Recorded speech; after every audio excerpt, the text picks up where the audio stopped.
am a beast. I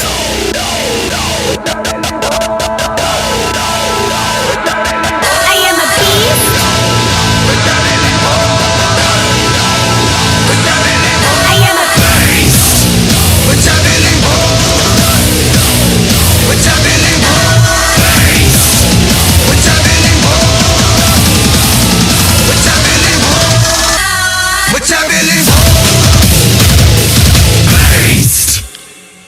Welcome to Zero Decorum. I am your host, Felicia Mirabel, and Daniel, we have an emergency situation.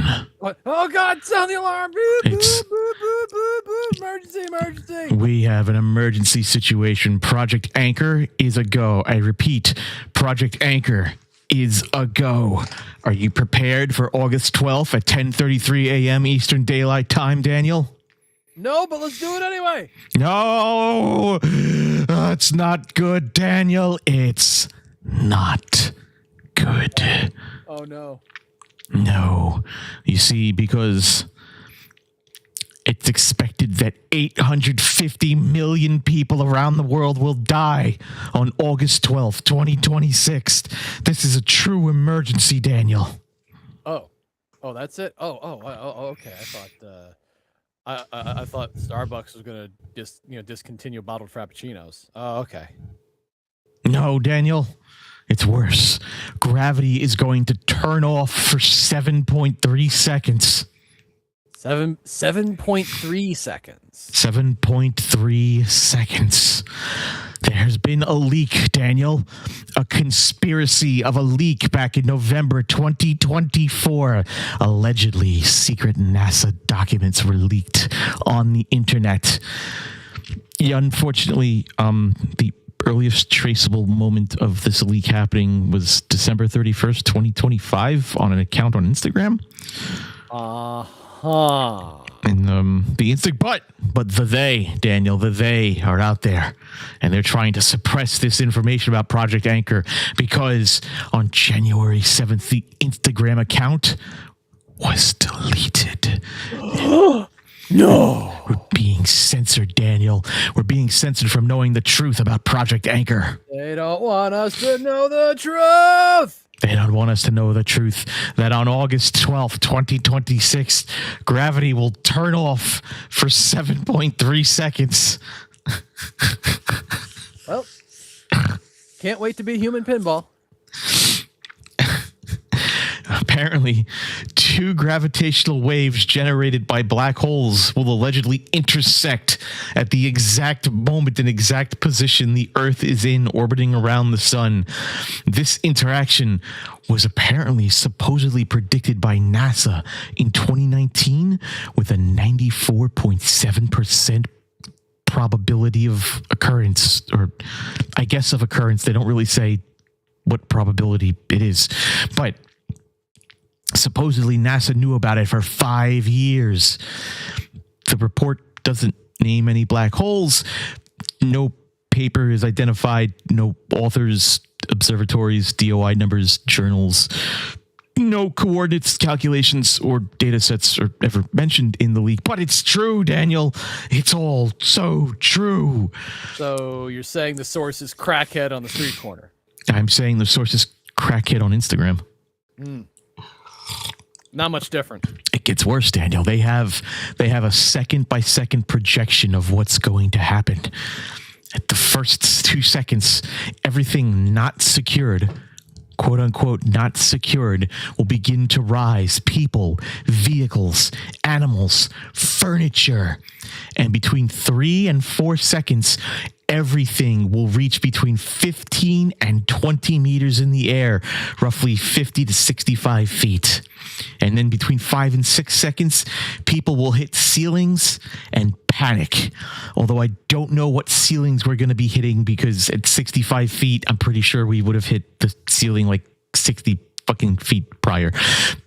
Either way, at 7 seconds, gravity returns, everybody falls and dies.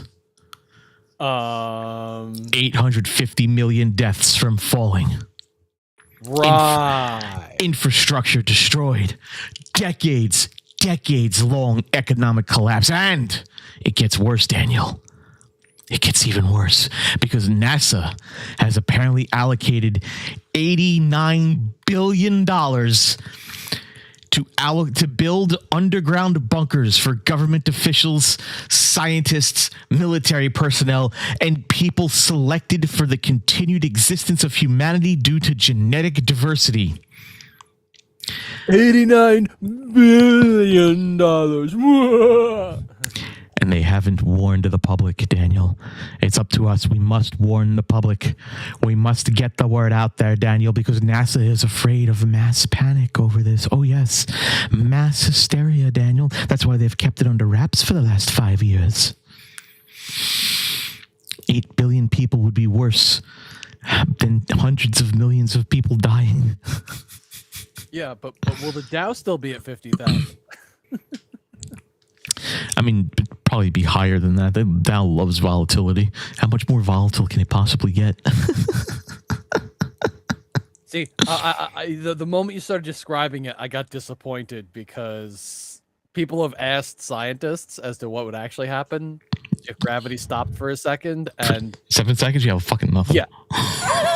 People No, we don't. I mean, we'd all go like flying at thousands of miles instantly. No, because we're still in motion.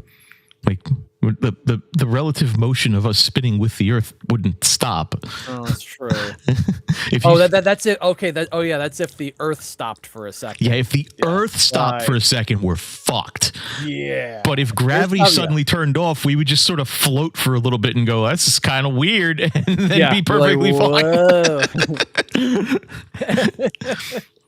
Everyone feels like they're on the vomit comet for a couple seconds. It's I don't understand. I don't understand because here's the problem. Because physics is just exploding immediately. If gravity suddenly equaled 0, why would we suddenly go upwards? That's true. That would be anti-gravity. Yeah, that would be anti-gravity. That would be gravity turning off. That'd be negative gravity. That would be opposite gravity. That would be mass repulsion. If gravity were suddenly turned off, we'd just sort of like go off in a linear direction. It'd be like microgravity or something. Yeah, if gravity was just off for a few seconds, it would probably be more like a mild earthquake. Stuff might get moved around. People might things might get displaced a little bit, but I don't think it would be a disaster on the scale of almost 1 billion people dead. This conspiracy has reached the point where physicist Joel Myers at Southern Methodist University actually was provided an answer on this, and he worked through this very silly hypothetical for popular mechanics. So, because Earth is rotating and its surface curves underneath us, an untethered person in New York City would end up only about 2 feet above the surface of the Earth after 7 seconds, not 50 to 65 feet. And that's assuming you just moved and stepped forward. Yeah. Gravity turns off for 7 seconds. Billions mildly inconvenienced. Oh, mildly inconvenienced. And what's really weird is that you wouldn't really, nothing would really happen. You would just sort of go off in the linear motion of whatever direction you propelled yourself off of. So if you were, for whatever reason, just pushing your leg forward at the exact moment gravity clicked off, that's just sort of the direction you'd float for a little bit before gravity turned back on. What happened to cars? Like people driving cars, They would honestly probably not much. They would just keep going until the tires basically barely got off the ground and people would be like, I don't have traction. Yeah. This is weird. That might cause a few accidents, but yeah. Yeah, that's it. They were just like, oh, no more traction. And then 7 seconds later and 2 feet off the ground, well, there goes my suspension system, but okay. It'd be a bloodbath for the car insurance companies, but I believe gravity turning off is classified under acts of God. Oh, yeah. Damn. So, and the really weird part is they all say that this is all about gravitational waves, and like they're like miniature ripples in space time, and those ripples can go up and down and up and down. It's the uppy part that's making you go whoosh, and it's just that's not what happens. Gravity is stored in the waves. Oh God. If the ripples canceled at a specific location, it doesn't cancel the entire pond. That's the best way I can describe gravity waves. So the two gravity waves may cancel each other out, but the pond that is the gravitational force of the Earth and the surrounding sun, which we're also in the gravity well of, would still be there. So those two gravity waves may nullify each other for a brief moment, but that's all they're going to do. All you're going to do is get a really confusing reading out of LIGO and just be like, well, that was a null reading. Thanks. What does it say? It doesn't know. Yeah, I've got another problem with this. And this is really a huge problem with Project Anchor and the Project Anchor conspiracy. Okay. And help me figure this one out, because I don't understand this. Why would NASA spend $89 billion? By the way, NASA's budget's only $22 billion. So that's already a huge freaking problem, right?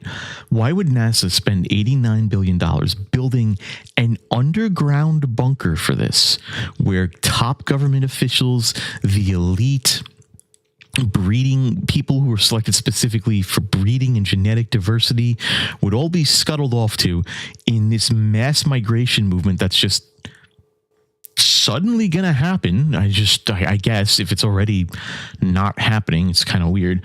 And it's just suddenly going to happen. Why spend the $89 billion to build what is essentially a basement for a 7-second catastrophe when I have an alternative solution for you, Project Anchor? Bungee cords. Yeah. Just bungee cord yourself down to the floor. Just bungee cords. In fact, this could be a great economic stimulus package. The government could be like, we're giving everybody $5 for bungee cords. Go buy them. Don't float off into space. Problem solved. Yeah. Half people are going to buy lottery tickets with it also. So I'd buy a lottery ticket. Why not? I don't. I mean, honestly, what am I going to need a bungee cord for? I mean, especially here. What am I going to do? Is my head going to bounce on the ceiling and then I'm just going to fall back down to the ground? Like, oof! Oh, my knees. My 44-year-old knees. Well, that sucked. Well, guess I'm okay. He supposedly spent $89 billion inventing basements. Yeah. Congratulations. Why not just stay on the floor or just not move for 7 seconds? Why would I suddenly just float off into space? That's not how gravity works. What if I just sat here?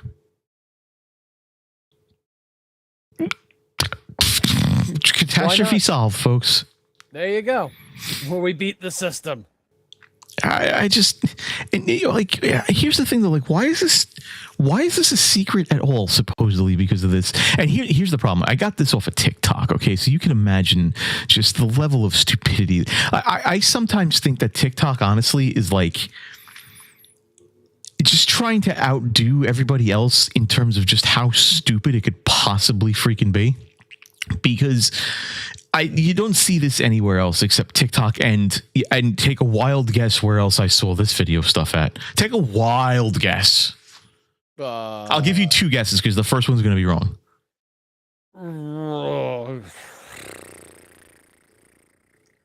I'm having a hard time thinking of something. It's not that hard, Dan. Just throw out a name of a popular website that hosts videos, for God's sakes. Oh, Facebook. No. I told you the first one was going to be wrong. Now, name a popular name a semi-popular website with the alternative everything, folks. Alternative medicine, alternative politics, alt everything. Rumble? There you go. There are two places on the internet I've seen this conspiracy theory: Dum Dum Talk and Rumble. That's how intelligent this conspiracy theory actually is. I mean, even the people on Godlike Productions laughed at this nonsense. Wow. Too far out even for GLP. It's too far out there even for GLP. I mean, come on, man. That's crazy. I don't get it at all. Who? And people are buying into this. People are like, August 12th is the date. August 12th, man. And people are saying this is the next rapture because it's lining up with some rando rapture prediction. Which I still don't understand this rapture prediction, but something to do with gematria and birthdays and Jesus's birthday not actually being December 25th, but potentially being sometime in October. And I'm just like, dude, what is happening? It's like, okay, fine. The August 12th is both the rapture and Project Anchor, and 820 million people are going to perish. They're going to splat into pancakes because apparently gravity equaling G equals 0 means people fling out into the air, and then G equals 1, they splat back down like cockroaches getting smacked on the head with a hammer. This conspiracy theory's out there, dude. And I mean, like, there's bad conspiracy theories, and then there's just flat out dumb conspiracy theories, and Project Anchor is in the flat out dumb level. I don't even know, like, why do people buy into this stuff? Because they're stupid. I suppose so. I mean, it's just... and by the way, there's even something even better. So not only is there rapture going to happen, not only is Project Anchor happening, but August 12th is a real total solar eclipse. NASA is legitimately preparing for it. NASA legitimately has scientific aircraft and projects positioned around the August 12th solar eclipse. And NASA really is going to broadcast it live on their live stream. They're sending a WB-57 high-altitude research aircraft to study the solar corona and the supporting student balloon experiments in Iceland and Spain. You say solar corona? New COVID strain confirmed. I just want this pointed out that corona was both a beer before this virus nonsense and the parody name of a planet in Space Quest, because it was the game author's favorite beer at the time. That's funny. It's extremely funny. It's extremely funny. Oh, I'm sorry. Do I have to self-censor because everybody's so afraid of the AI? I'm sorry. I didn't mean corona. I meant the cough. Stupid self-censoring idiots. SARS 2.0. NASA knows something's happening August 12th, and therefore they're preparing. Daniel, are you prepared for August 12th at 10:33 a.m. Eastern Daylight Time? Hold on, let me find the shoelaces. They even put out a media advisory, Daniel. What did it say? They're be flying an airplane around and looking at the sun. I fucking knew it. And the worst part is the eclipse doesn't even start till 1:07 p.m. Eastern in New York, and in the broadcast, and the NASA's official broadcast starts at 1:15 p.m. Eastern. So apparently, in New York, we're gonna survive somehow the gravity rapture that's going to happen. Dust ourselves off, eat lunch, and then the eclipse begins 2.5 hours later. All right, it's like a conspiracy theory confluence. It's just kind of like the standard New Yorker attitude. Just be like, oh, end of the world happened. Cool, there's an eclipse. Someone get me a street pretzel. I'm hungry. If you really want to go deep into conspiracy theory nonsense, call the eclipse a syzygy. A what? Syzygy. It's like a scientific term for planetary alignments. So an eclipse is technically a syzygy. So that's It's a big word. Yes. That's why, because you don't even have to explain it, because the conspiracy theorists will latch onto it somehow. Guys, did you hear the syzygy is coming right on Gravity Day? It sounds so dirty, and yet I know it's not. It sounds so dirty. I don't get it. I mean, so the U.S. government allegedly discovers that gravity will disappear for exactly 7.3 seconds. They spent $89 billion secretly constructing survival bunkers, selected humanity's genetic backup population, disappeared a physicist who apparently wanted to publish about this, and condemned 820 other million people to death, rather than sending an EAS alert saying, Wednesday morning, everybody just sit the fuck down and hold on to the radiator. Yeah. Yeah, sit down and hold on to something bolted down. I was just like, hey, you know that big rock? Yeah, just sit next to it.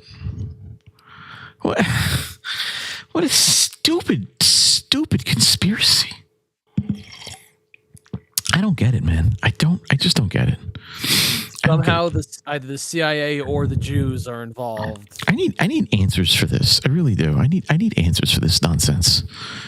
I need answers. How come Donald Trump isn't on this case right now? How come? Oh, you know what? We can't Too reach. Busy shitting his pants. We can't reach Donald Trump right now. But do you think maybe we could reach somebody above Donald Trump?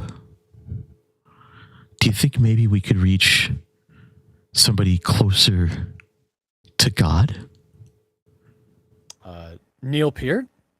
I was thinking, do you want to try calling somebody who could pray to God for us to save the world from this catastrophe? Oh, perhaps. Am I thinking what you're thinking? Probably not. But what are you thinking? Pencils that taste like bacon? No. Okay. What was your suggestion? I really like that suggestion, though. Pencils that taste like bacon. Those would have been fantastic in grade school, especially during those Scantron exams. Hell yeah. Oh, I was thinking, why don't we give a young Earth creationist a call, see if they pick up, and we'll pray for humanity during Project Anchor. Give us another 6,000 years. Let's see what happens. Will he pick up? Hello, and thank you for calling Creation Science Evangelism at Dinosaur Adventureland. We have 6 extensions that you can choose from. If you'd like to place an order, please press 1. To talk to somebody in the finance department, please press 2. If you'd like to speak to Dr. Hovind himself, please press 3. To reach the video production department or IT department, please press 4. If you'd like to make a reservation to stay at Dinosaur Adventureland, please press 5. If you are interested in volunteering as a team member at Dinosaur Adventureland or to speak to Human Resources Department, please press 6. Thanks and have a great day. At the tone, please say your name, then press pound. It's Felicia Mirabel. Oh no. Oh no. Oh, this is amazing. You think the chances are of him actually picking up? That was sweet, the sound. Do you think he'll actually pick up? It's Hello, Kent Hovind here. Dr. Kent Hovind, how are you, sir? I am overworked, underpaid, way behind, dead tired, totally broke. But thanks for asking. I never complain about it. Well, you know what? At least you have a personality. I will give you that. Listen, I was wondering, do you happen to know or have heard about this Project Anchor thing? Project what? Project Anchor. Have you heard about this? No, I haven't heard about that.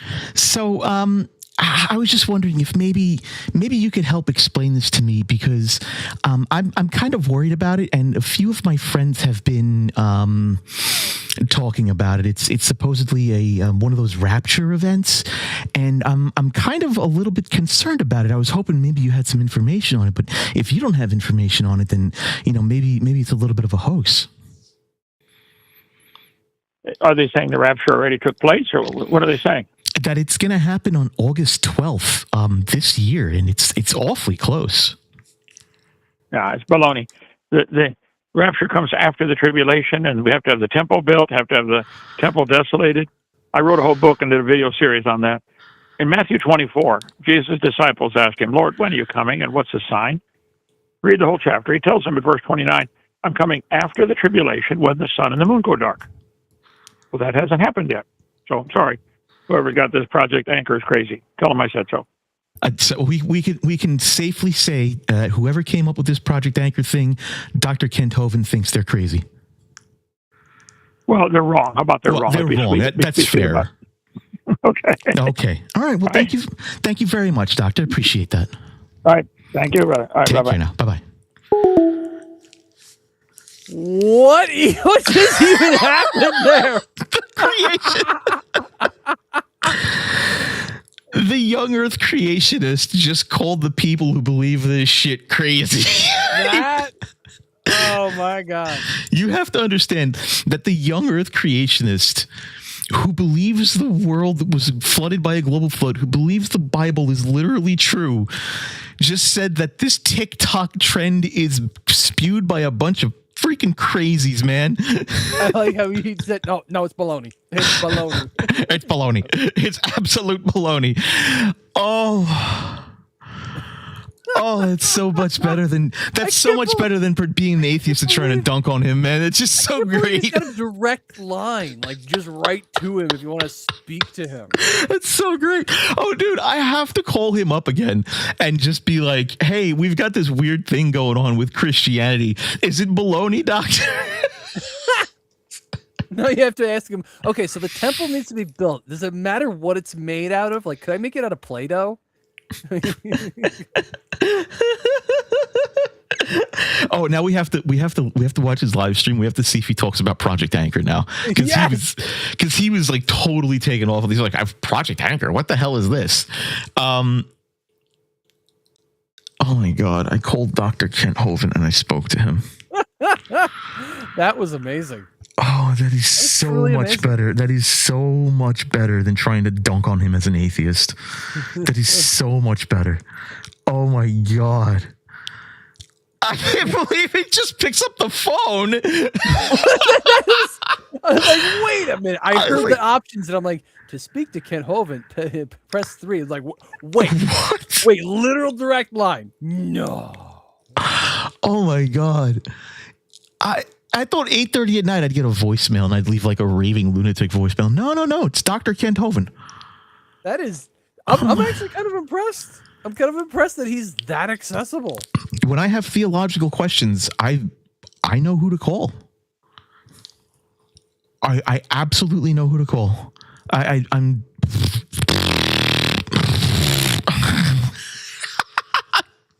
I was not anticipating that, man. I was absolutely not anticipating that. That's it. That's the show, folks. Goodbye. That's it. I got nothing. How do we top that? I got Dr. Kent Hovind to declare the people who watch this Project Anchor nonsense to be nutty. So it's great. Well, they're wrong. They're incorrect. They're not nutty. His official line was that they're wrong. Right. I was not expecting, dude. I was just like, oh, this is gonna be a voicemail, whatever. I'll just leave a funny voicemail. Dr. Hovind, what? Excuse me? I like that. I also like that quick, snappy response for that. How are you? Because it sounds like he must get this a lot. That sounded a little like not well, rehearsed, practiced. but repeated. Yeah, he gets that a lot. Like, how are you? And you know what? Listen, I'll give him credit. The guy's got at least a personality. So, man, that was is an American young Earth creationist and tax protester. Oh, okay, so he's only. All right, so he's half cringe, half based. No. He's a fart away from Sovsit, and he spent never mind like 10 years in federal prison. Oh, for tax evasion. What something kind like that. Of taxes though. Like money laundering. Oh. I think. Don't quote me on that. I really don't know. I'll be honest with you. I don't necessarily care either. He served his time. He's out now. So whatever. I don't necessarily hold that against people. But at the same time, like, yeah, you know, like when I say he's like a fart away from Sovsit, he's a fart away from Sovsit, dude. He served time in federal prison for this stuff. I mean, taxation is theft. So, you know. But. Yeah, taxation is theft. But like, come on, man. Come on, you gotta at least try to play fair. Where do I go from here? What do I do? What do I say? What am I gonna wear on my feet Christmas Day? You seem a little lost now. You're like, I just did that. I just spoke to him. I wasn't expecting to talk to him. I was like, oh, I'll get a voicemail. It's 8:30 at night. Excuse me. It's like those videos I've seen of Terrier Davis taking call after call. I'm like, wait, people just talk to him directly. I'm just going to call him. I'm not going to call him regularly, but he's definitely going to be the go-to for the one-liners where he can just where I could just be like, no, this is absolutely crazy. I have to get Dr. Hovid's opinion on this. I kind of wish we could ask him. It's like, yes, so the temple needs to be built. Can we build? Well, does it have to be a specific material? Does it have to be in Israel? Can it be 3D printed? Can we build the temple in America? Like we built the Ark and Dinosaur Adventureland. Can we build the temple theme park? Can we build the temple out of nothing but C4 and then blow it up? Ooh, that sounds remarkably on brand. I don't know how to feel about that one now. I mean, he said it had to be destroyed, right? It does. It does have to be destroyed. Yeah, two birds, one stone there. Make it entirely out of C4, you know, give the whole world a show, you know, at least. Oh, God. And this whole religious stuff is just like absolutely insane, man. No. We find a beached whale and bless it and declare it the temple and then blow it up. So, have you heard about Apollo? Have you heard about Apollo Quiboloi? Gesundheit. I don't know how to pronounce this dude's last name, dude. I don't care. The guy's obviously a scumbag. I mean, a lot of people hate Dr. Ken-Ho, and I'm using the doctor part respectfully here because he gave us an answer, and I wasn't expecting that. I was just like, oh. Okay, so whatever. He's not credentialed, whatever. So Apollo, I'm just going to call him Apollo. I can't even pronounce his last name. I think it's Kiboloi. Kiboloi, Q-U-I-B-O-L-O-Y. Yeah, looking at the pronunciation on Wikipedia, I think it's Kiboloi. Kiboloi. Well, the United States is seeking extradition of the megachurch founder, Kiboloi, the self-proclaimed appointed son of God. Appointed. Self-proclaimed appointed son of God. He is extraordinarily rich. Like ridiculously mega church pastor rich in the sense that his mega church took 2,000 police to raid, and it covers a freaking stadium. I think a soccer stadium or like a baseball stadium or something like that. It has a dedicated chapel, obviously a temple or whatever the hell.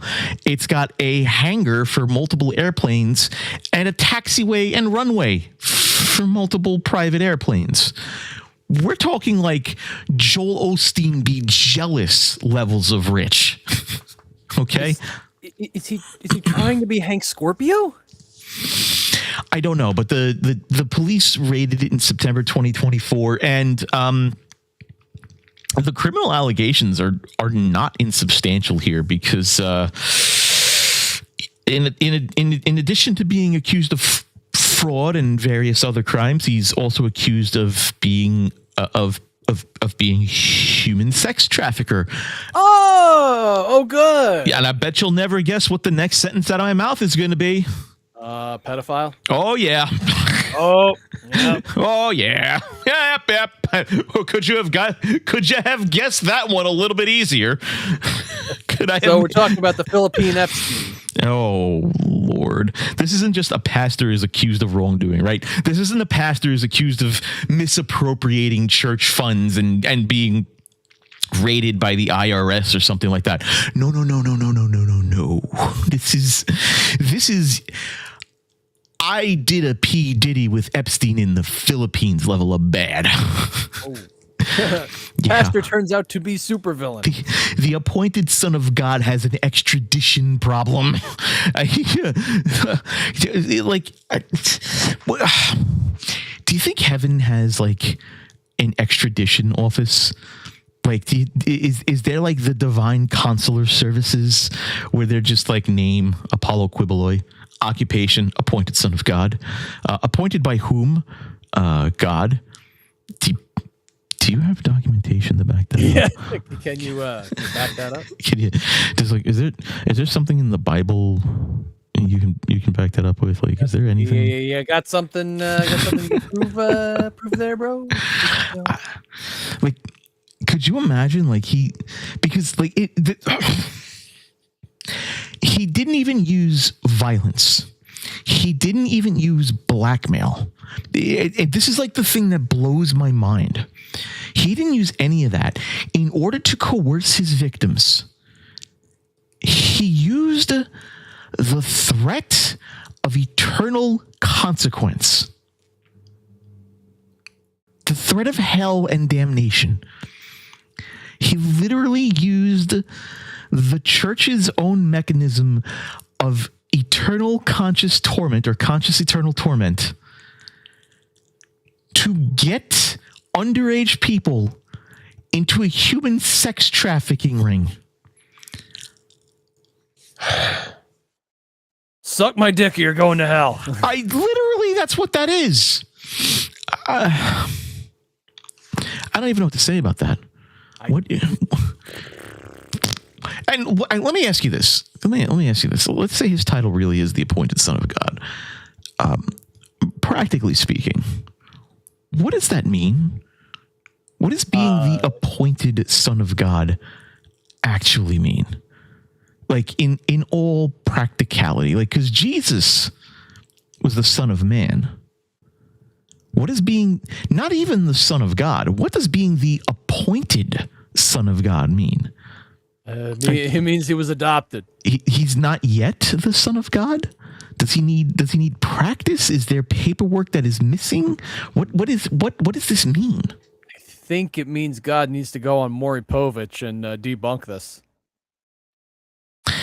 You are not the father. Dan, I think Maury Povich is long dead. Oh, really? Is he dead?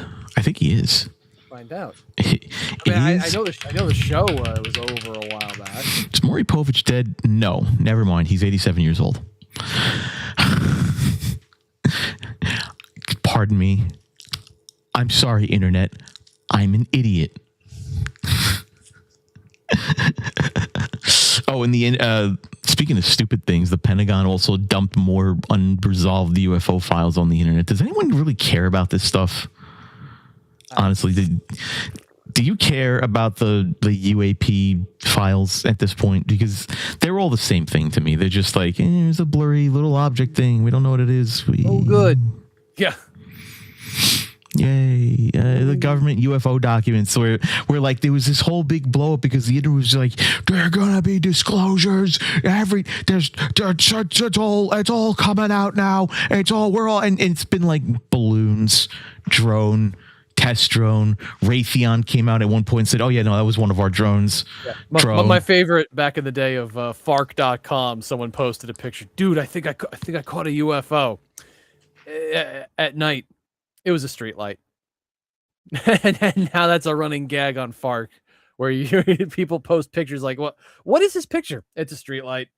Dude, I'll never forget. Do you remember Fark? I saw a turtle. Oh yeah. Thread was awesome. The I saw a turtle thread on Fark this is old fart internet stuff, internet lore for you folks out there. But I saw a turtle was an advertisement on Fark.com, and somebody paid money for this, and it just said I saw a turtle, and it was just a picture of a turtle a guy took because he saw a turtle on the beach. Hey, sometimes you have to tell the world you saw a turtle. That ad ran continuously. That ad was the reason that Fark implemented a system that allowed users to extend advertisements and pay for advertisements themselves instead of the original person posting the ad. That ad ran consecutively for a decade on Fark because of how many people paid money to keep that stupid ad up.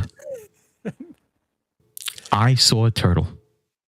It's beautiful. Like, it's beautiful what the internet can do when it bands together. God. So, did you hear about Shoreline Mafia's rapper Phoenix Flexin? Did he get shot? No, he probably shot himself in the foot. But he spent weeks proclaiming that his viral song was not AI. And then The Verge, and then Pitchfork, and then Wired all investigated this asshole.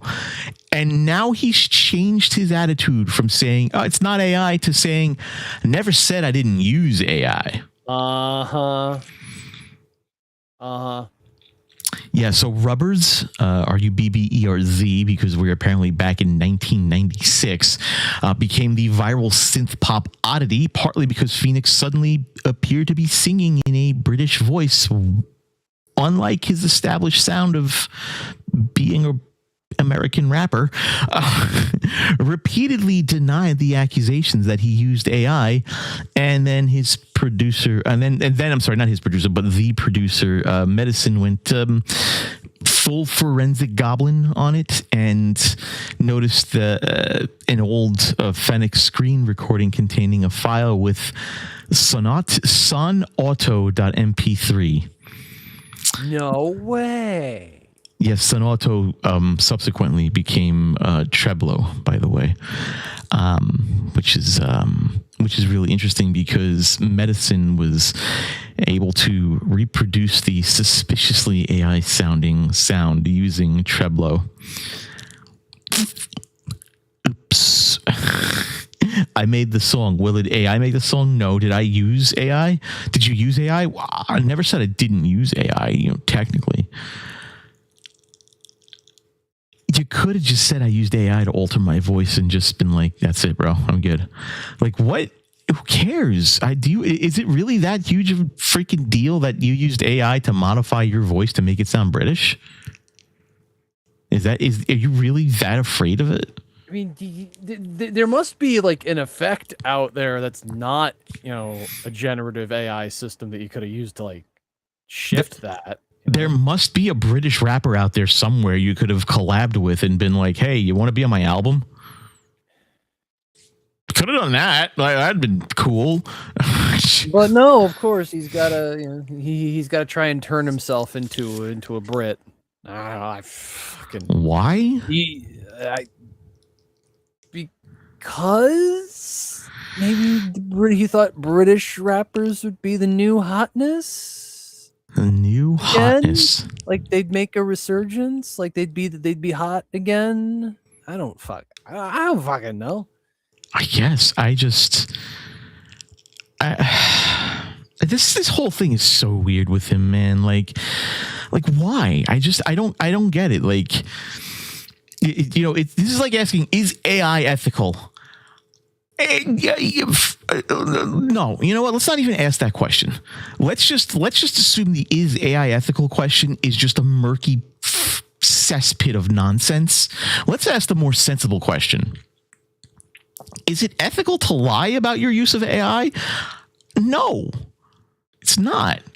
That's why when people ask me, oh, is the Zero Decorum logo AI? I just tell them, yeah, it is. You know why? I can't afford to go around paying artists to make this stuff for me willy-nilly. Sorry. Maybe if you start clicking like, subscribe, and sharing it, yeah, okay, I'll go out and I'll pay someone to actually make it so I can copyright it. Cool. Let's do that. But until then, I'm not gonna go running around paying artists. Which, by the way, on my budget right now, the artists I can afford are Dan, you'll appreciate this. I think you'll understand what I'm saying. It's gonna be the really crappy artists on DeviantArt who could do the flat 2D look that looks like it's cave paintings. Okay, they look like the medieval artwork that has no depth perception whatsoever. That's about the budget I got right now. That's being a little uncharitable to the kind of artists you can find on those sites. That I can afford, Dan. That I can afford to make specifically logos that are marketable. I don't know. I'd have to look into that. Because if we're talking under $500 for an actual marketable logo that I could use, that is something that could be a brand, and we can do it under $500, hit me up, let me know, because I don't want the this is what I hate. When people tell me, oh, don't use AI, don't use AI, don't use AI. I don't want the shit artist either. That's the problem. This is the huge problem I have. It's just I want it to look good. I want it to please me because it's my show. I don't want to pay an artist to make something that looks like shit. The problem is, in order to make something that I want, I'd have to go to an actual marketing firm and pay investment levels of money to get the marketable branding that I want. I don't want flat nonsense art. I want a very specific art style. And the problem I have with working with people on sites like this is that they all have their little peculiarities that they must work in, or that they want to just put their little touch in. And I'm like, I don't want your little touch. I don't want your little drawing. I want what I want, and I want to pay you for that. Stop pretending to be an artist. Give me a product. That's what I want. I want a product. I don't want artists. That's my problem. I'm at that weird middle ground where I'm like,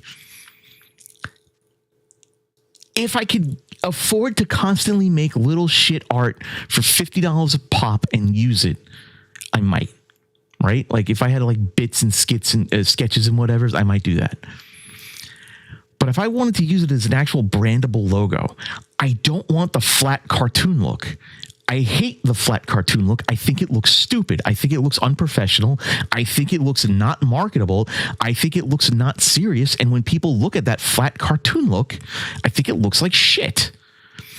But that's exactly what every artist who complains about AI wants to sell me. And I'm like, I don't want that. I don't know how else to explain that to you. The thing I want costs $10,000 and a month of research. There's nothing in the middle where I can be here's what I want. Do you see this Zero Decorum logo on the screen right now? That's what I want. But I want it done by a human, and I want it to feel a little bit more alive than the robot art that it is right now. I can't get that. I can't find an artist to do that for me. I'll have to see what I can do then. What I find are people who are just oh yeah, don't worry, I'll do that. Which, by the way, I did lose some money on this. So don't worry, I'll do something like that. And you know what they fucking did? You know what these scumbags fucking did to me? They ran my prompt through Gemini instead of ChatGPT and handed me Gemini output. Sake. And when That's even worse. And then I put it through the watermark test, because all of these big AI models watermark their shit with synth ID, and it came back, oh yeah, no, this was generated by Gemini. I went up to him and I was like, are you fucking kidding me?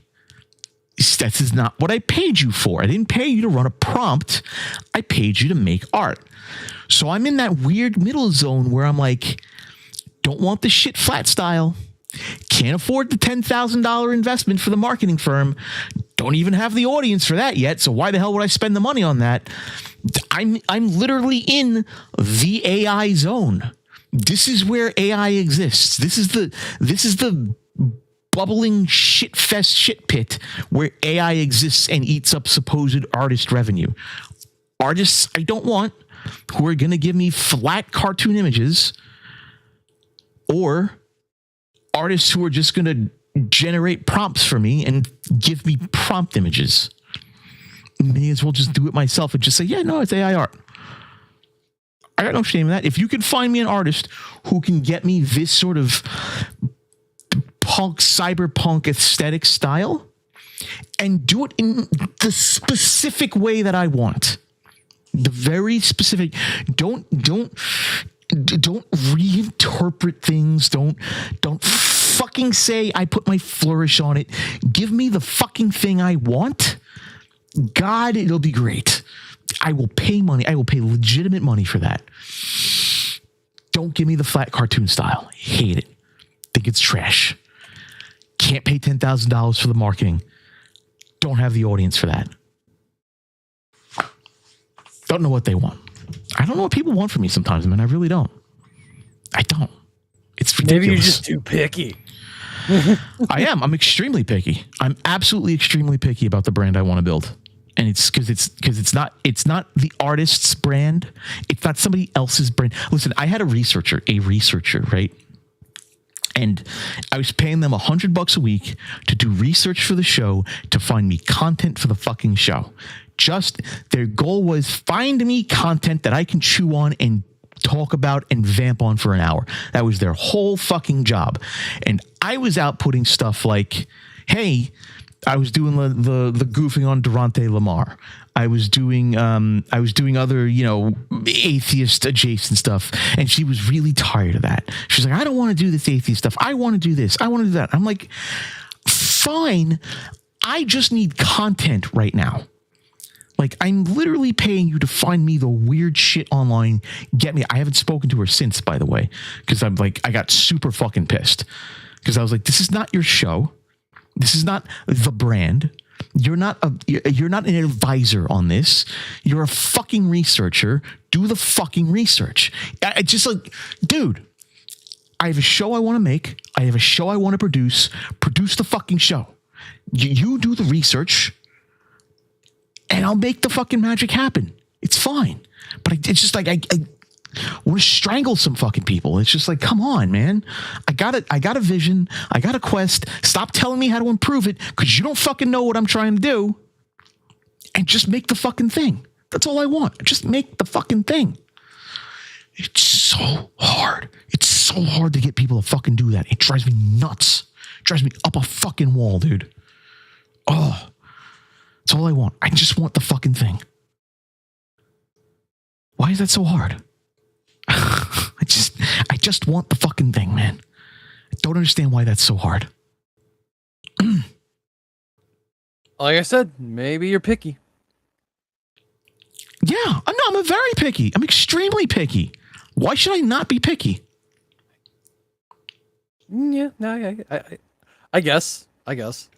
Why should I honestly give me a reason for this specific case why I should not be picky. I want to know what's the benefit of not being picky in this case. I have a specific brand I want to build. I have a specific target I want to build for the show. I have a specific goal for the show, which is not to be like, oh, everybody's friends and equal. Fuck that. Not in the mood for that shit. I am done with that bullshit. I put up enough with that bullshit with Adam and his fucking horse shit. I'm done with that. The show is, I'm the one driving the show. I'm the one putting the content together. The show is fucking about me. The show's about, I found this weird shit and now we're going down this fucking rabbit hole together. That's what the show's about. So I want the show to be like, if I want the branding to be a certain way, I want the branding to be a certain way. If you have opinions on like what the colors should be, or, I think maybe we should go with something else instead of this because it'll look better, that's fine. But don't sit down and fucking tell me what the show should be. I've gotten that now from like 3 different people, and I'm like, you don't understand what I'm doing. I don't care what you want to do for a show. I want my show. That's what I want. And is it picky? Yes. Yes, it is. Extremely picky. To the point where I just want to... It's frustrating. Breathe. It's frustrating. Breathe. It's so frustrating.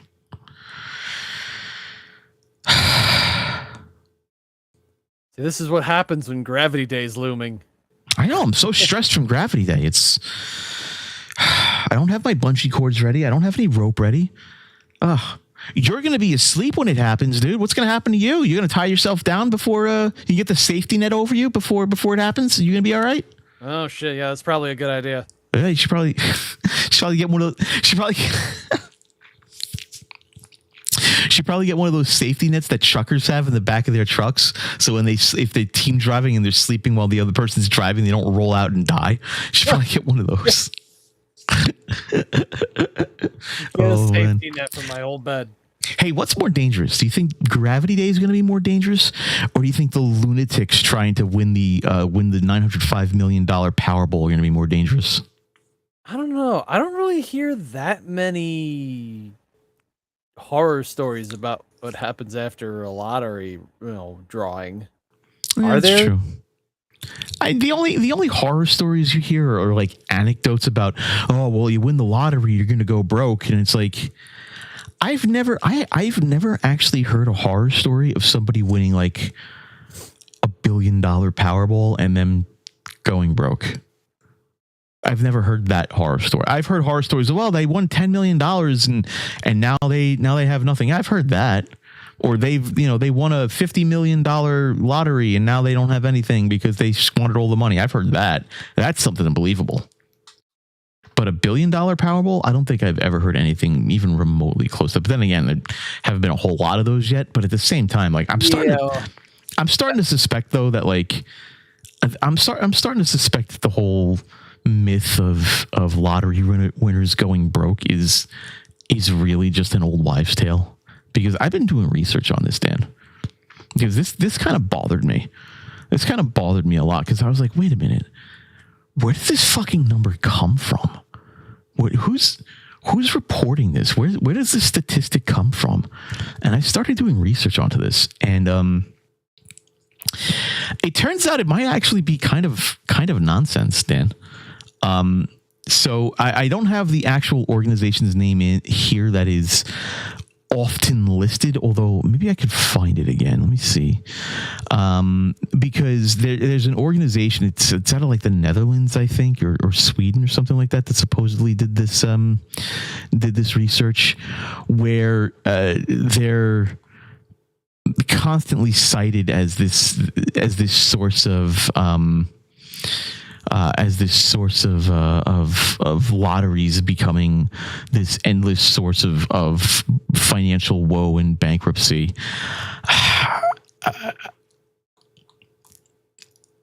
Doesn't appear to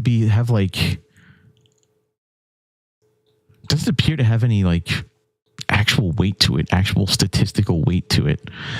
And I'm trying to find the source again that I had this on, because it's actually like ridiculously interesting. So yeah, apparently it's like just this cargo cult financing stuff that happens. It gets lumped into with the advice of take the lump sum, and apparently it's just not like the most well thought out advice on planet Earth. You've heard that before, when people are just like, if you win the lottery, take the lump sum and run away with it. Yeah, I've heard that. I mean, I guess that's literally just to, eliminate any sort of other red tape or stuff. Because if you do it in installments, then, I guess you're waiting for all your money. I don't know. I mean, you get so from what I can tell, with the lump sum, you get the initial cash injection, right? So like, I think something like $350 million for this Powerball, right, or something like that.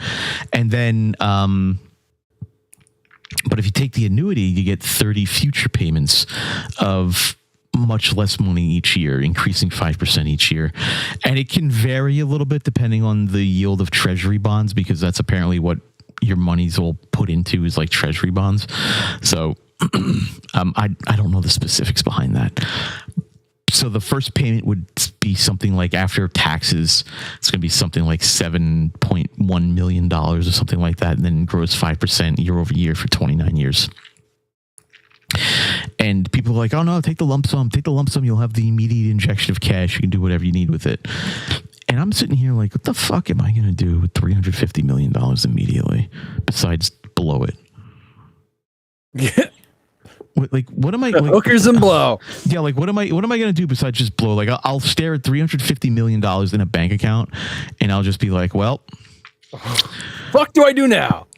How do I not destroy my future? Whereas with an annuity, I could be sitting back and be looking like, you know what? I'm 44 years old right now. I got 30 years of payments like this. Guaranteed.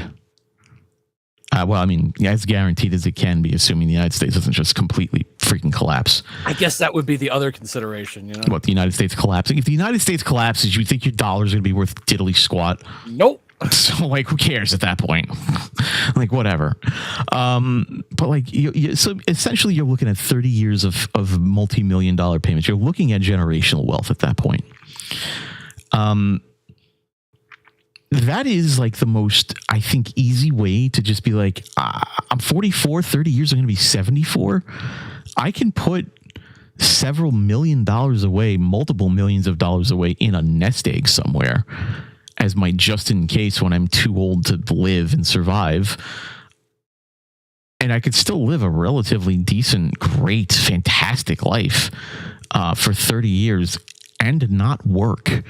I wouldn't even have to take, you wouldn't even have to take the advice of somebody who's like, oh, don't quit your job after you win the lottery. Bullshit. You kidding me? With $1 billion Powerball and a 30-year annuity? Yeah, I'm out of the workforce, baby. I'm gone. Peace. Yeah. Are you kidding me? Absolutely not. I am out. My employer would never see me again. Are you kidding me? Absolutely not. I would be like, first off, I wouldn't tell a soul that I won, because I'd be assembling lawyers, attorneys, tax advisors, financial wealth advisors. I'd have this damn lottery ticket under lock and key in a briefcase, locked, attached with a freaking handcuff around my wrist 24/7 until I cash that baby in. Like that thing would not leave my side, except maybe to shower. And even then, I think I'd put it in a plastic bag to make sure the humidity didn't get to the ticket. You have no idea how paranoid I would be about that. And I'd keep the job. I'd keep the job up until I cashed out the ticket and got my first payment. Right? Like that would be the moment. Like I would get my first payment, and that would be like the moment I'd talk to my boss and be like, listen, I'm sure the entire office and the whole company knows by now, because New York is a mandatory reporting state. So bye. Yeah. like it would just be non-ceremonial, be like, bye. Yeah, bye. That's the whole conversation. The whole conversation would literally be like, I'm out. And there'd be a mutual understanding. Like, oh, don't you want to stick around? Don't you want the social? Nope. No, that's funny. No. You are funny one. You funny, but you also lifeless. Okay, like I don't know how to tell you about this, but part of the reason this show exists is because I can't stand the lifelessness of like corporate America and like modern radio and all this other BS. Have you listened to Joe Rogan lately? Have you listened to podcasts lately? Have you listened to morning radio lately? If I tell you that it's some of the most boring, superficial, nonsensical, corporate, polite nonsense that I've ever heard in my life, would you think I'm lying? No, No. I would assume you'd be telling the absolute truth. Then. No. If I listened to a show called Mosh Pit Mornings out of Detroit. No, I'm sorry. No, Mosh Pit Mornings is out of Detroit. I believe so. And it was 3 people, all 3 of them remote, all 3 of them broadcasting over the internet. They had no personalities. They were very polite. They all had the very polite laughs. Nobody made anything political. Nobody made any sort of daring jokes. Nobody said anything cynical. Nobody said anything controversial. It was all very polite and orderly. And for something called Mosh Pit Mornings, that's disgusting. That sounds boring. Almost as boring as Boomer and Carton in the morning, or Boomer and Geo in the morning. Well, Boomer and Carton in the morning, going back a ways. I can't elaborate on why, but fuck Craig Carton. He's a piece of shit. He's back on WFAN. He's been back on WFAN for a while. Finally got out of jail, huh? Yeah, finally got out of jail. He's back on the air. Boomer and Geo. Yeah, I don't like Boomer and Geo. I don't like them. Not a big fan. I'll say that much. I listened to Sirius XM today. I was listening to Road Dog Trucking because I hate myself, I guess. I don't know. I originally thought I'd be listening to Road Dog Trucking because I'm like one of those weirdos who's like, you know, if the computer software engineer stuff just stops, that's my next destination. Like if I get laid off again, just unceremoniously dumped again, then I think what I'm going to do is I'm just going to turn my back on the tech industry and just be a trucker, because at least if I'm getting abused by the trucking industry, I know I'm getting abused by the trucking industry and not this polite corporate bullshit abuse that happens in the tech industry. Because good God, I hate the polite corporate abuse. Hey guys, we have Pizza Thursdays and we've got a soda machine and we have free tea and coffee in the office. You can have all the tea and coffee you want, guys. You just, you're just going to be working about, 70 to 80 hours a week, and it's just kind of blindly expected of you every pay period to do that because, we set the expectations really high here because, we let you use AI and all that. So, just, oh, by the way, we know none of you are in the office anyway, so it's not like this really matters to us, and so it'd be really great if you could put even more hours into this, and then you can. I fucking hate corporate America so much. Yeah, I'm glad I never. I'm glad I never got into it. There's two stresses in corporate America as a tech person. The first stress is corporate America itself. I hate corporate America. I hate the friendly tones, the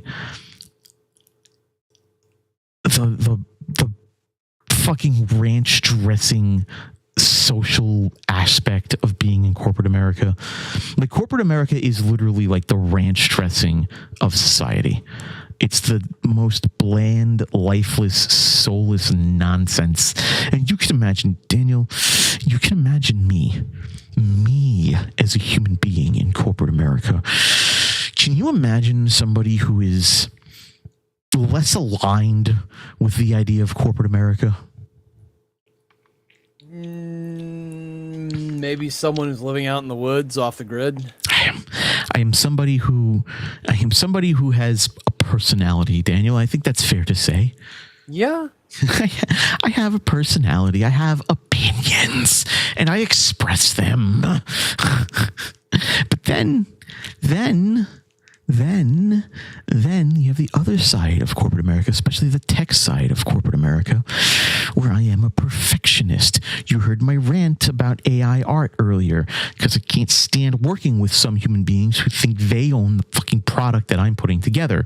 No, you don't. I'm a perfectionist. It's my product. you can understand how somebody like me would have fucking issues with other people who work in tech. Well, you do have issues. I mean, yeah, but you can imagine how I would have issues with other people who work in tech. You can imagine how I could be like, I made specific requests and you haven't followed through on those specific requests. And now I'm a little upset. You can imagine that my personality and my perfectionism creates conflict. It's a problem that I know that I try to work past, but it's not going to go away anytime soon. So I have a podcast to go and be a personality with. I just, and the worst part about AI is that it's the personification of corporate ranch dressing personality. It's the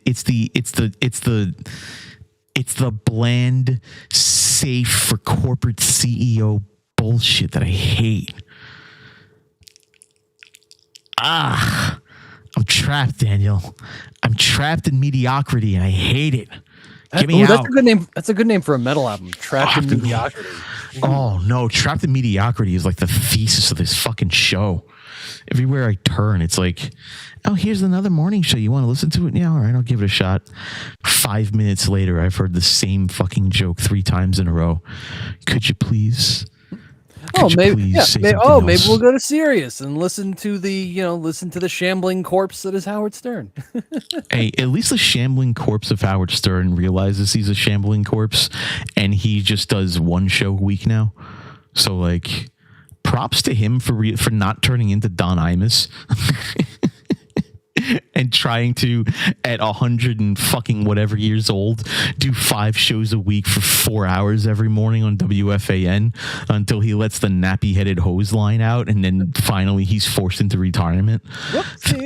Props to Howard Stern for doing that. Props to Howard Stern for having his like apologetic tour for like being sort of regretful for saying some of the things he said early on in his career in order to gain popularity. Props to him for that, man. Like, you hate the guy all you want, but he's been around for 40 years. He's doing something right. Fuck, man. To be that fucking successful and being able to be like, yeah, you know what? I just signed a new 3-year deal with Sirius. It's worth umpteen millions of dollars. I own a house in the Hamptons. I own a house in Florida. I own a multi-level condo apartment in Manhattan. I travel by a private driver. Dude. Fuck it. Fuck it. Who cares if people think he's a shambling corpse? Like, dumb enough to pay me that much for that little content? Why not? Dude, like at some point you got to be like, listen, does it really matter if people think you're a shambling corpse? Does that really fucking matter? Like no. at that amount of wealth and at that amount of success, does it fucking matter? Like, yeah, whatever. You can think whatever you want. I'm fucking eating dinner at Nobu every single night, and it doesn't even remotely affect my bottom line. Okay, thanks. Fuck that, man. Like, I'm not the biggest Howard Stern fan, but I enjoy some of his content. His older content makes me fucking cringe, though. Let me tell you. Listening to him talk about trans people early on, especially early on in his career. That applied to pretty much everyone. Yes, that applies to pretty much everyone. But listening to him advise a caller who openly admitted to being in a relationship with a trans person that didn't admit it to him until after they had sex, and then try to console him and saying, "Don't worry, it's not homosexual. He just tricked you." Oh, Howard, why? Why? You know, is that like, isn't that something that should be disclosed before sex? I don't actually know. I am of the opinion that I don't know, if you think they're a woman and then after you have sex you still can't tell. it matter? I mean, I guess if you're, I guess if you want to get married and like have, start a family, I mean, what should might be a complication. what you could disclose is I can't have kids, but like the woman's not your property, she's not your possession. So like, what's this like lemon law disclosure bullshit you're attaching to human beings? Well, I mean, not just trans women, trans men too. Well, yeah, no, but I'm just saying, like, this is like a lemon law for human beings. Like that's stupid. That sucks. I don't know. I kind of view it as a lemon law. Like if all the parts match, like, and who cares? Who gives a shit at that point? Now, if you're someone like me and you're fooled, I can't help you. I transitioned at 41, man. It's not. This is it. This is what you're getting. I'm starting to turn into dude. I looked at my face today on camera and I was like, holy shit! I'm turning into Rosie O'Donnell. Fuck. What the fuck? You said it, not us. Yeah. You didn't deny it. Thanks a lot. Oh my god. Hey, I wasn't even thinking that, but now that you've said it, I'm like, no. Damn it! Now I can't unsee it. Yeah, no, that's the problem. But tell me first off. Tell me my face hasn't fucking changed. Well, yes, it has. Of course, it has. But then you look at my face and you're like, "Fuck, you do look like Rosie. This is fucking weird." God damn it! Why did you say that? More importantly, why did I notice it? Now I need to develop the annoying New York nasal that she's got going on. Oh, how can I do that? I don't know. I want to eat some lasagna. Daniel, let's go eat some lasagna together. It'll be great. We'll go out to the movies. We'll share a little. Oh, that's just angry Jew. That's not even Rosie. That's like almost Fran Drescher. Oh, it's a nightmare. Although Rosie O'Donnell's not somebody I want to make fun of either, because you heard we were on. Well, actually, we spoke about this on the show. When she retired, she had $100 million in her bank account, and she looked over at Paramount, who offered her another $100 million for like a season of her show, and she was like, "Yeah, I'm good." I respect that. I totally respect, dude. The more I look at Rosie O'Donnell's career, the more I look at her life as a trans woman now, the more I really respect Rosie O'Donnell as a person. Like, I'm just like, fuck. She has like, I don't necessarily agree with all of her politics, but fuck if I don't respect her for standing on her fucking beliefs, man. Like, shit. Fuck. I couldn't believe, like, I'm 44 years old and I'm saying this about Rosie fucking O'Donnell. But goddamn if I can't respect her for standing her ground in her beliefs. Because I'll be damned if there aren't a shit ton of people out there who fucking did a 180 on the shit they've said. Goddamn not Rosie O'Donnell. Fuck. Integrity sucks. Yeah. It's hard sticking to your beliefs. Kinda is. Sometimes it kind of is, especially if you're in a high profile position like Rosie, when you've got a lot of pressure coming from the outside, especially in her heyday, in her peak, which was peaking around the same time as Howard Stern, and Howard Stern fucking hated her guts back then. That had to be kind of hard. That had to be kind of, I mean, because keep in mind, Howard Stern, the Whack Pack, their fans, they were the precursor to fucking internet trolls at that point. They'd call up and they'd just straight up harass people constantly, thinking it was hilarious. I gotta give props to Rosie for weathering that storm, man. Yeah, I mean, that doesn't necessarily say I like her, but fuck if I don't give her props for weathering that storm, man. God, yeah, I remember the days when we used to listen to morning radio all the time. God, ours, what was ours? Oh, God, O&A? Scott and Todd in the morning on 95.5. Todd, oh. You know what I used to love? It wasn't really morning radio, it was drive time radio. Fucking Ron and Fez. I loved Ron and Fez. That was an awesome show. Man. Ron and Fez. 831-455. Hooah! I was a fan club member. Do you feel ashamed of yourself? Not really, because Ron and Fez were never really controversial. They were more they were more like my speed. Because I'm like the fucking weird, obscure person. Ron and Fez weren't necessarily weird and obscure, but they were lost in their own fucking universe. And like they had like mythos buried under mythos, buried under mythos, buried under mythos. Like they weren't O and A, right? They weren't Opie and Anthony. They weren't Howard Stern. They were certainly Ron and Fez. They were certainly guys. They were movie critics. They were artists. They were art critics. Ron was a cigar aficionado. Sometimes they were guys. Sometimes they weren't, because Fez was obviously flaming homosexual.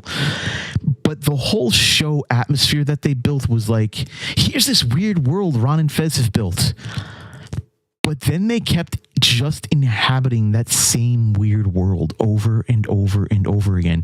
And it got so deep and the references got so obscure that people like me fell in love with it. Nobody else could understand what the fuck was going on with that show, though. So basically turned into like one big inside joke. Yeah, basically, yeah, because it would be like if I made an Electra Elf reference right now and somebody new stumbled onto the show and they'd be like, what the fuck are you talking about? What is Electra Elf? What? You remember Electra Elf, right?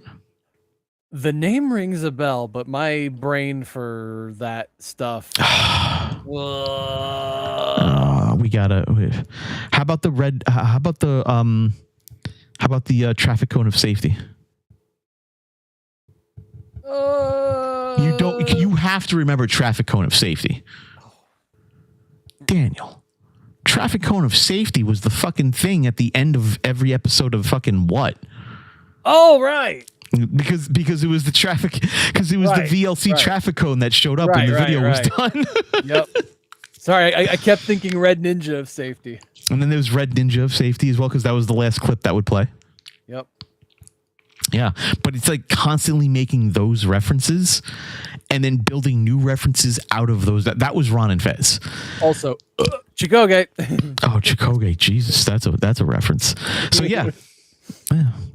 Welcome to all the shit that's been on my mind. We've been going for an hour and a half, by the way.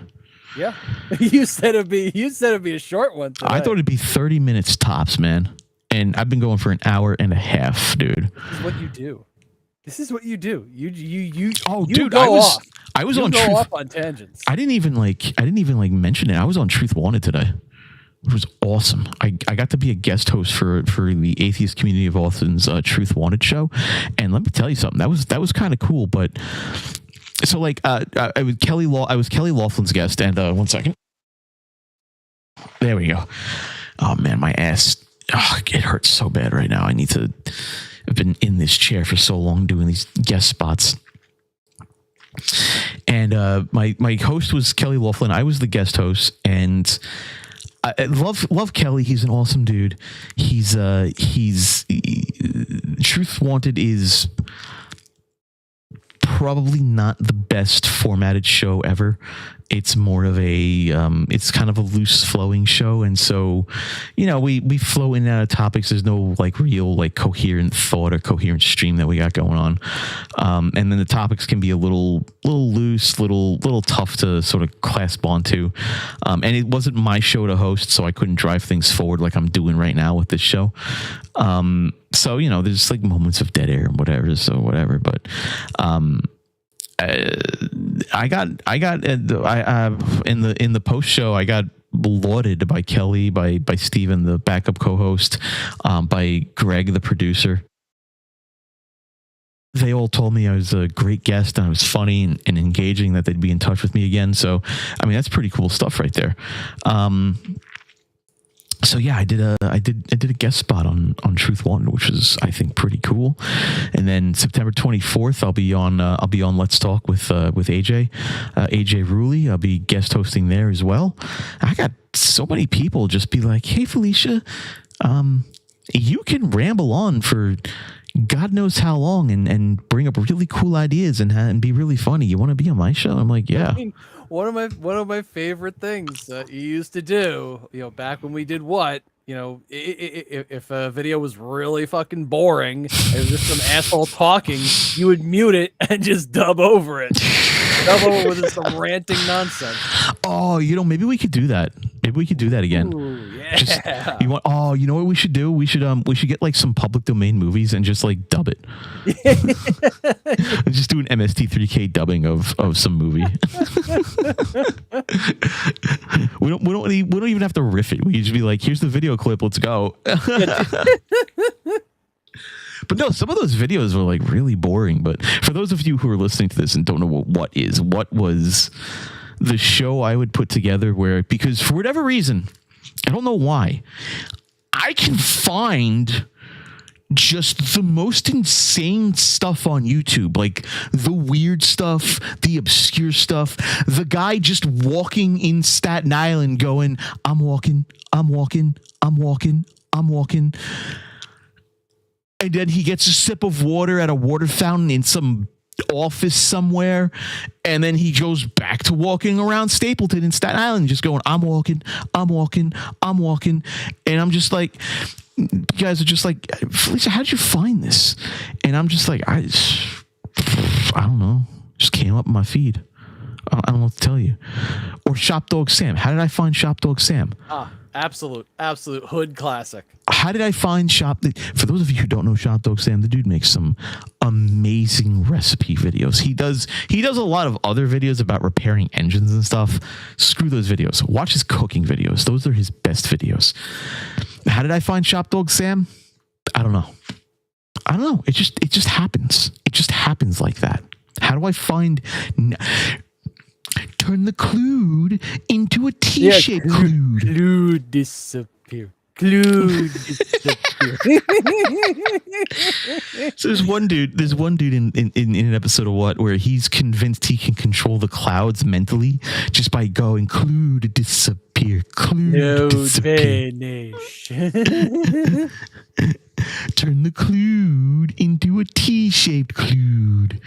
Turn the clued into a T-shaped clued. And how did I find that?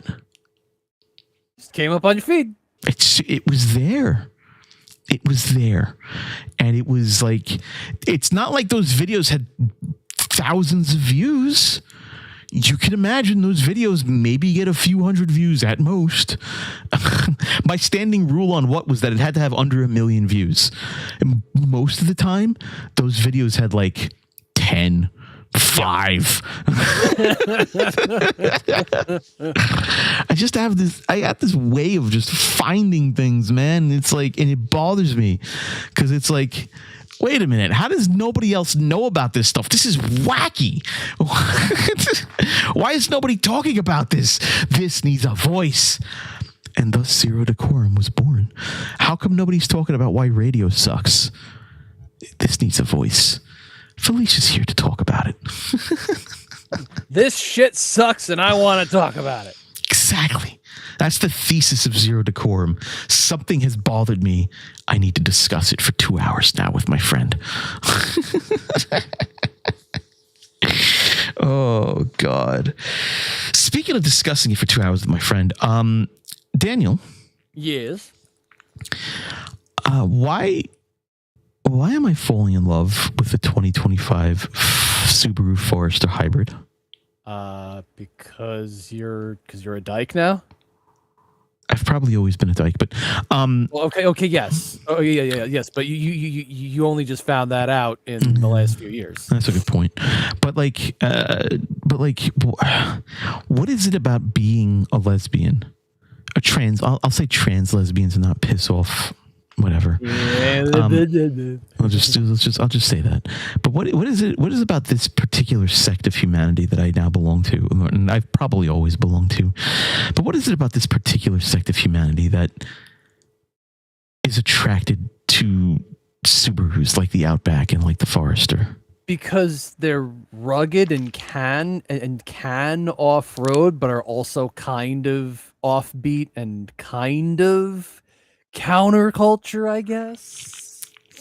They're not Dodge Rams or the other stereotypical bro dude four-wheelers. But like, would you say they're practical? Because I think that's my classification for them, is that it's extremely practical. Yeah, that's another thing. It's practical. It can off-road, and it's it's still a little more offbeat than a fucking Dodge Ram or Chevy. And it's got all-wheel drive, so when the snows come, you can still use the fucking thing. If it gets muddy, you can get out of the mud. Very useful, especially for the places I've been and lived in. But here's the thing about specifically the 2025 variant of the Forester Hybrid. First off, it's got the huge navigation screen, 11 or almost 12 inches big. So having a huge nav screen is a big, big help. I think you heard it here. Felicia likes it big.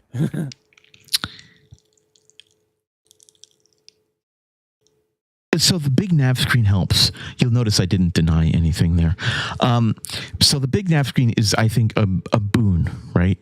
Because looking at a tiny nav screen, your brain has to interpret tiny screen, and like that bothers me. But here's the thing. The more I look at this fucking thing, the more I'm just like, I need to save up a couple of extra paychecks and just get the 2025 Forester Touring Edition, because the features that it has is some of the most engineering practical shit I think I've ever seen. Like, check this out. It has ready mode. Ready mode is, it uses the battery in the hybrid to run AC or heat. And then when the battery dwindles enough, the engine kicks on. And it's not a full engine that kicks on. It's only basically an alternator that kicks on to charge the battery, and then turns off. So the decibel levels are minor in comparison to a full engine. And then it turns off when the battery's running again. So you have heat running or AC running. So you can car camp in it. So if you're taking like a long road trip and you're like, I don't want to spend $170 to sleep at a Motel 6. Fuck that. Yeah, sleep in the car. Okay, that's pretty practical, right? Especially because overnight, it apparently only uses 1.5 gallons of gas to do that. That's not too bad. That's pretty fucking great as far as I'm concerned. So that's like practical number one. Number two, it's a big giant rectangle. It's like stuff into it, go Costco shopping, go BJ shopping, go whatever shopping, and you've got space in the back. There's leg room in the back. So like if we go down to Florida with this fucking thing, we get Kyle in the back. Kyle's not going to be squished. If you have to sit in the back, you won't be squished. I won't be squished if I have to sit in the back. That's pretty great. So that's fantastic. The front seats, Daniel, the front seats in the 2025 are both heated and cooled. Oh, they got the vented seats. Oh, those are nice. It's got vented seats. Are you kidding me? Are you fucking kidding me? Seriously? Yes. And it's got lane keep. It's got distance keep for cruise control. So it's essentially like auto drive, but it's not quite auto drive just yet. But here's the thing that I started looking at this and I was just like, wait a minute, it fucking has that? Because at all the cars I was looking at, I was like, I'm going to have to get a widescreen LCD panel and just have that be my navigation with OpenStreetMaps on it, so I can have that basically on my dashboard. Because I'm so sick and tired of looking down and to the right to look at my nav to see where the fuck I am. The 2025 Forester has a nav display in the dashboard. You can switch to Google Maps inside the instrument display, Dan. Why the fuck is that not a thing everywhere? Because money. Oh my God. I saw that and I was just like, you've got to be shitting me. Really? Like, you can do that? Because I was like, I looked at that and I was like, I can just glance down, look at my speed, and see my navigation all in one go? I'm sorry, Those money. Subaru. Did you guys like make a fucking Jira board of all the complaints I had about all the cars out there, and just been like, yo, no, we'll check that off. Oh, you need all-wheel drive because you go to places that have like heavy snow or turn muddy, or you go camping in national forests. Oh yeah, no, we'll give you full-time all-wheel drive check.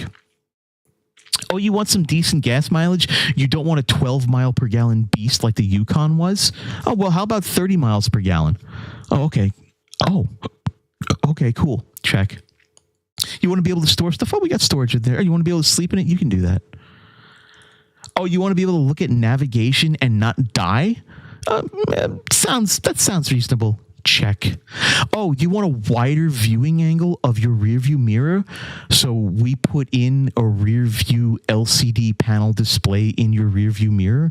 So you have an unobstructed view of your rear, even in the event that you have your cargo packed to the fucking brim. Oh no, we got you covered, Felicia. And I sat down and I went, excuse me. Can I have all that, please? What the fuck, man? What happened to me? I was the person who drove a Yukon. I drove a Tesla. And now I'm looking at this Subaru and I'm going, this is kind of awesome. What happened? You found out the real you, and the real you wants a Forester. It wants the hybrid. It wants it badly. Could you imagine taking road trips in a 30 mile per gallon hybrid that you can sleep in the back of comfortably? That'd be pretty nice. Damn it, Subaru. Stop being sensible. Damn it. I was like, I'm going through the list of all these different cars and I kept coming back to this fucking Forester and I was just like, okay, here's the deal. I'll save up the money. And then I'm going to wait till I find the specific model and trim that I want. And then I'm going to go after it. Because A, there are a ton of Foresters out here and they don't move fast. And B, I don't think people actually know that the Touring has all of this added benefit. And I'm just like, fuck, I want it. I want it. Well, because I originally thought I would just give up and be like, well, I guess I'll just get a high mileage Yukon and just drive that into the ground. And then I'm just like, wait a minute. You drove a Yukon. It was fun, but you hated going to the gas pump, spending $160 to fill it up every time. That sucked. You don't want to do that again. And it's just like, oh man, I think I'm gonna be driving a Forester hybrid when all is said and done. When I finally get my license in the mail, Dan.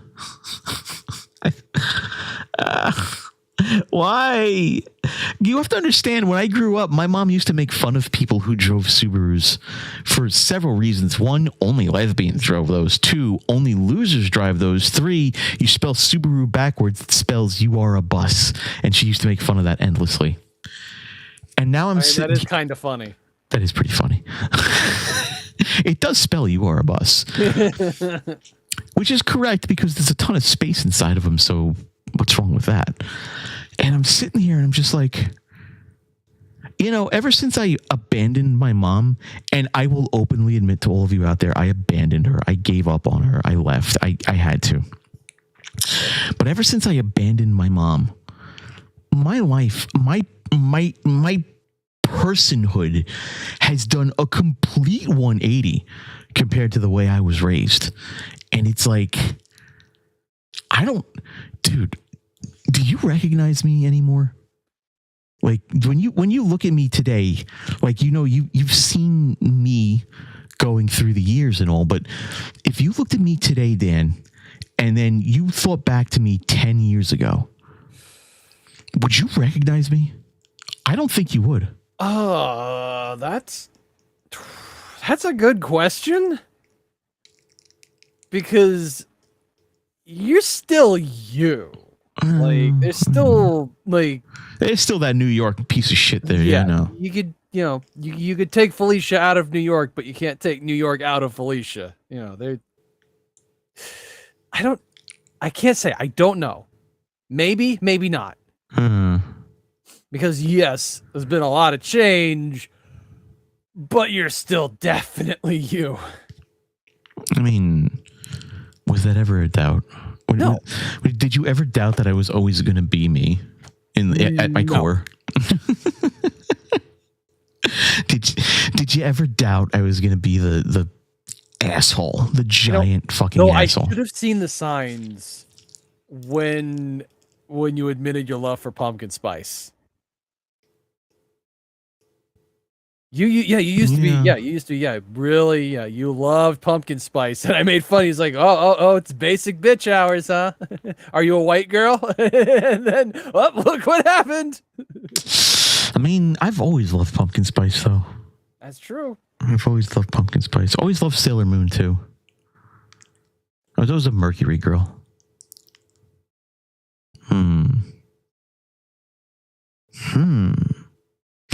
Yeah, I mean, I guess there were definitely signs for sure, but the Subaru thing was definitely this has honestly not been on my list of shit that I've ever expected to be like, fuck, I kind of want the Subaru Forester. I never expected that to happen in my life. I always expected to be like, oh, I want the Caddy S. I always expected myself to be the kind of person to be like, I want the Yukon. I want the Suburban. I want the Caddy Escalade. Or I want the Tesla. I want the Model S Plaid. Or I want the Lucid Air or something like that. I want the Subaru Forester. Like, I was thinking about it and I was just like, man, you know, it'd be hilarious. Would be absolutely fucking hilarious is like, you build up an audience for the show and like become popular enough to become rich to afford a driver. But you get driven around to like movie premieres and shit in a Subaru Forester. Yes. Absolutely. Tell me that would not be on brand for me. That would be exactly. And now brand. Driving up to the red carpet in a autumn green Subaru Forester? Felicia Mirabel, what the fuck?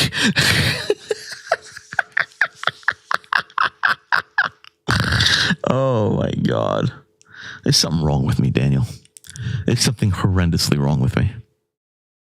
I mean, there's something wrong with both of us. Not denying that sentence. Yeah. Not denying that sentence at all. No. All right. Well, I think I've run out of things to rant about. I don't really want to extend this out 20 more minutes. So,